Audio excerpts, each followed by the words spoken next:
kelas IPS C1 kelompok bumi. Dan saya Hadiah Pelalan akan menjelaskan tentang teori pembentukan bumi, yaitu teori pasang surut gas, teori ledakan besar, teori kabut nebula, teori planetesimal, teori bintang kembar. Teori pasang surut gas. Teori pasang surut gas pertama kali dikenal oleh James Jeans dan Harold Jeffrey tahun 1918. Menurut mereka, sebuah bintang besar mendekati matahari dalam jarak dekat dan menyebab terjadinya pasang surut pada tubuh matahari yang saat itu masih berupa gas.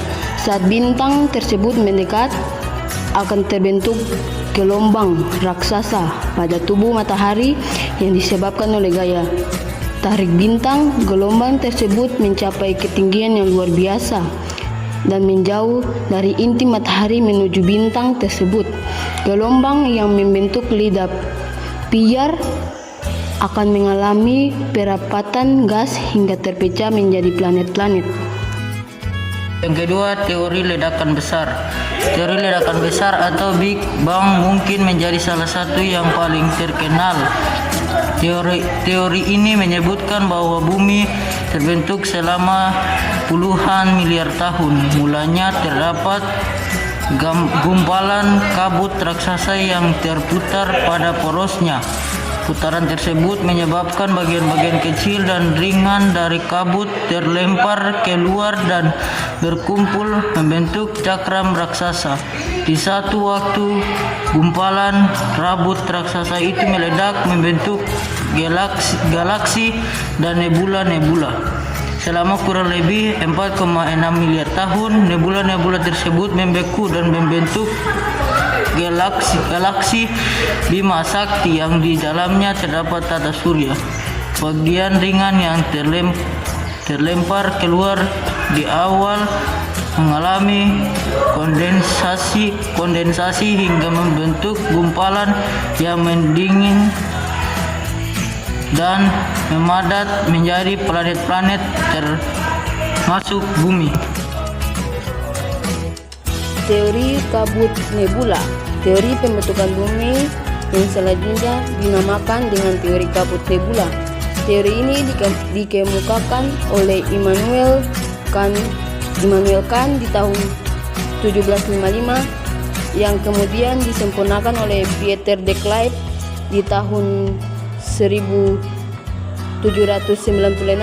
Karena itu, teori ini juga sering dikenal sebagai teori kabut Kant-Light. Teori ini menyebutkan bahwa di alam semesta terdapat gas yang berkumpulan menjadi kabut nebula.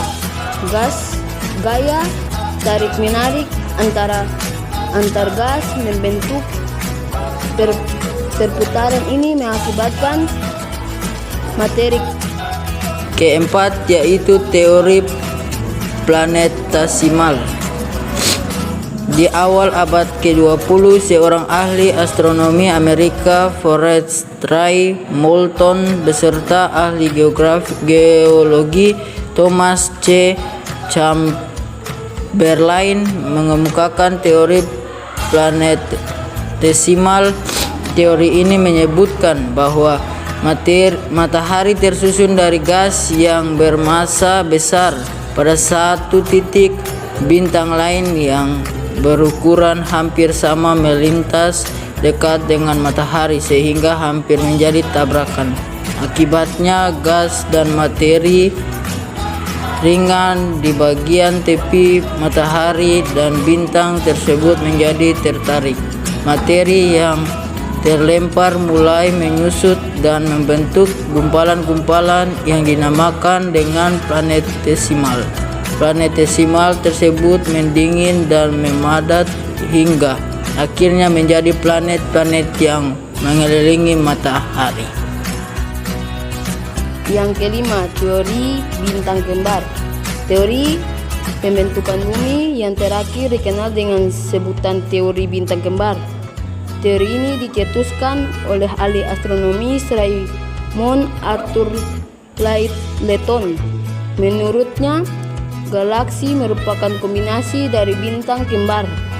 Salah satu bintang tersebut meledak dan menyebarkan banyak material yang terlempar karena bintang yang tidak meledak memiliki gaya gravitasi yang kuat.